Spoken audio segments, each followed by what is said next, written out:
अस्सलाम वालेकुम नाज़रीन, मैं मोहम्मद असलम हुसैन सियासत की आलमी ख़बरों में आप सबका इस्तकबाल करता हूँ। गाज़ा में इसराइल के क़त्ल-ए-आम को रोकने के लिए सिफारती कोशिशें जारी है। क़तर ने ऐलान किया कि इजरायली फ़रीक ने कैदियों के तबादले और जंगबंदी की नई पेशकश की मंजूरी दी है और हमास ने भी इसका खैर मक़दम किया। क़तरी वज़ारत ख़ारजा ने फ्रांस के दारुल-हुकूमत पेरिस में क़तरी, अमरीकी, इजरायली और मिस्री हुक्काम के दरमियान हुई मुलाकातों का हवाला देते हुए कहा कि इसराइल ने फायरबंदी और इंसानी बुनियादों पर तौक़ुफ़ की तजवीज़ को कबूल किया है और हमास ने भी इसे मुस्बित पाया है। वज़ारत का कहना है कि हमें उम्मीद है कि अगले चंद हफ्तों में इस बारे में खुशाइंद इत्तला दी जाएगी। हमास के अस्करी विंग अज़ाउद्दीन अल-क़स्साम ब्रिगेड्स ने फ़लस्तीनी और मुक़द्दस इक़दार बिलख़ुसूस मस्जिद अक़सा के ख़िलाफ़ मुसलसिल खिलाफ वर्जियों का जवाब देने की बुनियाद पर 7 अक्टूबर को इसराइल पर एक जामे हमला किया था। इसराइल ने फौरी तौर पर गाज़ा पर हमले शुरू किए, जिनमें अब तक कम से कम 11,000 बच्चों और 8,000 ख़वातीन समेत 27,000 फ़लस्तीनी मारे गए हैं। अक़वाम मुत्तहिदा के सेक्रेटरी जनरल एंटोनियो गुटेरेस ने गाज़ा की पट्टी पर इंसानी इमदाद की तेज़, महफूज, बिला रोक टोक, तौसीअ शुदा रसाई का मुतालबा किया। उन्होंने सोशल मीडिया प्लेटफॉर्म एक्स पर अपनी पोस्ट में लिखा है कि वहाँ पर हर शहरी फाका कशी का शिकार है और 17 लाख अफराद अपने घर बार से महरूम हो चुके हैं। गाज़ा में इंसानी निज़ाम तबाह हो चुका है। इंसानी इमदाद के हवाले से अक़वाम मुत्तहिदा के सेक्रेटरी जनरल एंटोनियो गुटेरेस ने कहा कि मैं पूरे गाज़ा में फिलफोर, महफूज, तसलसल से और वसी पैमाने की पायदार इंसानी इमदाद की रसाई की इजाज़त देने का मुतालबा करता हूँ। गाज़ा के 7 अक्टूबर से इसराइल की जानिब से मासूम और निहत्ते फ़लस्तीनियों को निशाना बनाया जा रहा है और अब तक 27,000 से ज़ायद फ़लस्तीनियों को निशाना बनाया गया है। ईरान के सदर इब्राहिम रईसी ने आज जुमे के रोज़ कहा कि इनका मुल्क जंग शुरू नहीं करेगा, लेकिन जो भी इसे ललकारने की कोशिश करेगा इसे सख्त जवाब दिया जाएगा। इब्राहिम रईसी का तबसरा इन क़यासारों के दरमियान सामने आया है कि ईरानी हिमायत याफ्ता ग्रुप की तरफ से उर्दन में उनके अड्डे पर हमले में 3 अमरीकी फ़ौजियों की हलाकत के बाद वाशिंगटन किस तरह जवाबी कार्रवाई कर सकता है। CBS न्यूज़ ने अमरीकी हुक्काम का हवाला देते हुए इत्तला दी है कि अमेरिका ने इराक़ और शाम में मुतअद्दिद अहदाफ के ख़िलाफ़ कई रोज़ा हमलों के मंसूबों की मंजूरी दे दी है, जिनमें ईरानी अहलकार और इन ममालिक तनसीबात शामिल हैं। रईसी ने एक टेलीविज़न तकरीर में कहा, हम कोई जंग शुरू नहीं करेंगे, लेकिन अगर कोई हमें ललकारना चाहता है तो इसे सख्त जवाब दिया जाएगा। अमेरिकी सदर जो बाइडन ने मकबूजा मगरबी किनारे में फ़लस्तीनियों के ख़िलाफ़ तशद्दुद करने वाले इंतहा पसंद यहूदी आबादकारों पर पाबंदी आयद करने से मुतालिक एक सदारती हुक्मनामे पर दस्तखत किए हैं। व्हाइट हाउस की जानिब से जारी करदा तहरीर बयान के मुताबिक सदर जो बाइडन ने मगरबी किनारे में सिक्योरिटी को नुकसान पहुंचाने वालों के खिलाफ तैयार किए गए सदारती हुक्मनामे पर दस्तखत किए हैं। इस हुक्मनामे के साथ वो इंतहा पसंद यहूदी आबादकार जिन्होंने हाल ही में मकबूजा मगरबी किनारे में फ़लस्तीनियों के खिलाफ तशद्दुद का इर्तिकाब किया है, अमरीकी इंतज़ामिया की तरफ से पाबंदियों की जद में आएंगे। पाबंदियों की फहरिस्त में शामिल अफराद अमरीकी मालियाती निज़ाम के अंदर लेन देन नहीं कर सकेंगे, इस मुल्क का वीज़ा हासिल नहीं कर सकेंगे, अमेरिका में इनके असासे मुंजमद कर दिए जाएंगे और अमरीकी शहरियों पर पाबंदी आयद कर दी जाएगी। अपने मुतालिका बयान में जो बाइडन ने कहा कि उन्होंने ये कदम इस बात को यकीनी बनाने के लिए उठाया है कि मगरबी किनारे में सलामती और इस्तेहकाम में खलल ना पड़े और ख़ित्ते में फ़लस्तीनियों के खिलाफ तशद्दुद की कार्रवाइयाँ नाकाबिल कबूल है। व्हाइट हाउस के एक अहलकार ने, जिसने इस मामले पर पस मंज़र की मीटिंग की, बताया कि 4 ऐसे अफराद जिनके नाम ज़ेर गौर हुक्मनामे के दायरे कार में नहीं बताए गए, पहले ही पाबंदियों की फहरिस्त में शामिल किए जा चुके हैं। मुत्तहिदा अरब इमारात के नायब सदर और वज़ीर-ए-आज़म और दुबई के हुक्मरान शेख मोहम्मद बिन राशिद अल मक्तूम ने 1 साल के अंदर 2000 सरकारी तरीक़ेकार को मनसूख करने के लिए ज़ीरो गवर्नमेंट ब्यूरोक्रेसी प्रोग्राम का आगाज़ किया है। शेख मोहम्मद बिन राशिद अल मक्तूम ने सोशल मीडिया प्लेटफॉर्म एक्स पर लिखा, 30 वफाकी इदारों की मौजूदगी में हमने सरकारी ब्यूरोक्रेसी को हमवार करने के लिए एक नया प्रोग्राम शुरू किया, जहां सरकारी इदारे 1 साल के अंदर 2000 सरकारी तरीक़ेकार को ख़त्म करने, सरकारी खिदमात की मुद्दत में 50% कमी और सरकारी खिदमात के लिए री इंजीनियरिंग के लिए काम करेंगे। इस प्रोग्राम का मकसद सरकारी खिदमात की मुद्दत को 50% तक कम करना और मुतअद्दिद सरकारी खिदमात को दोबारा बढ़ाना होगा।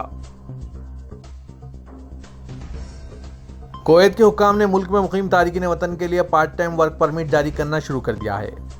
सोशल मीडिया प्लेटफॉर्म एक्स पर public authority for man power ने ऐलान किया है कि वर्क परमिट इसकी साहिल एप्लीकेशन के जरिए जारी किए जाएंगे। अथॉरिटी का मकसद लेबर मार्केट को तरक्की देना, ताजिरों को फ़ायदा पहुंचाना और आबादियाती अदम तवाज़ुन को दूर करने के लिए गैर मुल्की लेबर फोर्स का इस्तेमाल करना है।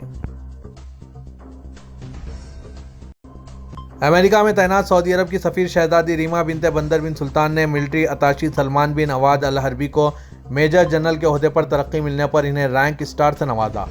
سعودی خبر رساں NCSPA کے مطابق شہزادی ریما بنت بندر نے واشنگٹن میں سعودی سفارت خانے میں منعقدہ سادہ و پروقار تقریب میں میجر جنرل سلمان بن عواد الحربی کو ان کے نئے بیچز لگائے اور انہیں اس ترقی پر مبارکباد پیش کی۔ اس موقع پر میجر جنرل سلمان نے ترقی ملنے پر مملکت کی قیادت سے تشکر کا اظہار کیا۔ وزیر کے ایوان شاہی سے جاری ہوئے خصوصی احکامات کے تحت امریکہ میں متعین ملٹری اتاشی سلمان حربی کو ترقی دے کر میجر جنرل کے عہدے پر فائز کیا گیا۔ سعودی ولی عہد شہزادہ محمد بن سلمان بن عبدالعزیز آل سعود کی جانب سے ٹیکنالوجی کے فروغ کے لیے نئی کمپنی آلات قائم کرنے کے اعلان کو مختلف جانب سے سراہا جا رہا ہے۔ اس حوالے سے ماہرین کا کہنا ہے کہ نئی کمپنی کے قیام سے مملکت میں الیکٹرانک کی صنعت میں انقلاب آئے گا۔ عاجل نیوز کے مطابق ٹیکنالوجی کمپنی کے CEO حشام ابو جامع کا کہنا ہے کہ آلات کمپنی کے قیام کا فیصلہ انتہائی مناسب ہے، جس سے دنیا بھر میں سعودی عرب کو ٹیکنالوجی کی صنعت میں بہت اہم مقام حاصل ہوگا۔ ایک سوال پر ابو جامع کا کہنا تھا کہ موجودہ دور میں چین، امریکہ یا بعض دیگر ممالک نے ان صنعتوں پر اجارہ داری قائم کی ہوئی ہے۔ سعودی عرب کی جانب سے یہ فیصلہ بہترین ہے، جو ٹیکنالوجی کی صنعت میں ایک نئے باب کا اضافہ ہوگا۔ نئی کمپنی آلات کے قیام کے حوالے سے ان کا مزید کہنا تھا کہ مملکت مشرق وسطی کے لیے علاقائی مرکز کی حیثیت اختیار کر جائے گی۔ دنیا اس وقت مصنوعی ذہانت کے شعبے کی طرف تیزی سے بڑھ رہی ہے اور یہی مستقبل کا تابناک شعبہ ہے۔ اس شعبے کی اہمیت کا اندازہ کرتے ہوئے ولی عہد نے انتہائی اہم فیصلہ کیا ہے۔ ادارہ امور حرمین شریفین کی جنرل اتھارٹی کی جانب سے مسجد نبوی شریف کے زائرین کی سہولت کے لیے مختلف خدمات کی فراہمی کا سلسلہ جاری ہے۔ سعودی خبر رساں NCSPA کے مطابق مسجد نبوی شریف میں آنے والے زائرین کی آسانی کے لیے گاڑیوں کی پارکنگ کا خاص خیال رکھا گیا۔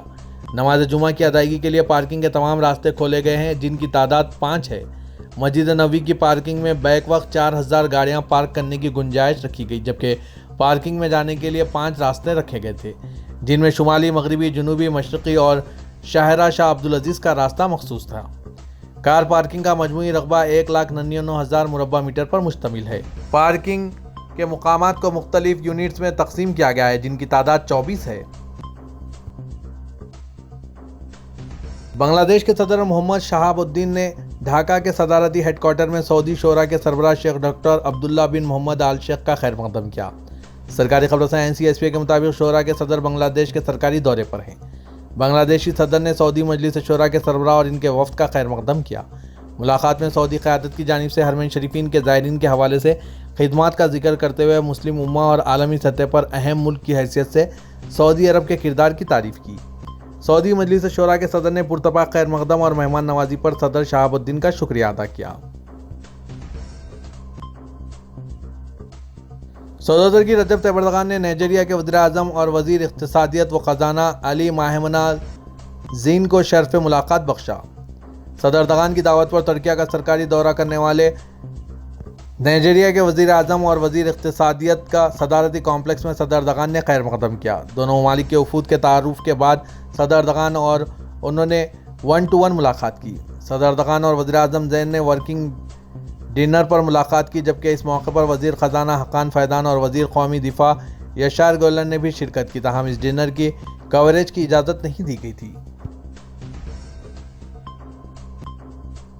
پاکستان مسلم لیگ نواز کے قائد نواز شریف نے تحریک انصاف کا نام لیے بغیر کہا ہے کہ پاکستان کے نوجوان نواز لیگ کے ساتھ ہیں۔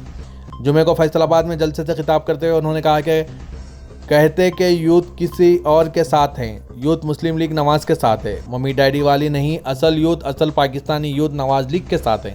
نواز شریف نے فیصل آباد میں اورنج لائن ٹرین کا اعلان کرتے ہوئے کہا کہ مجمع فیصل آباد میں اورنج لائن دیکھنا چاہتے ہیں۔ شہباز شریف نے آپ کو میٹرو پر ترقی دیا، لیکن فیصل آباد میں اورنج لائن ہونی چاہیے، ہم فیصل آباد کے لیے اورنج لائن منصوبہ لائیں گے۔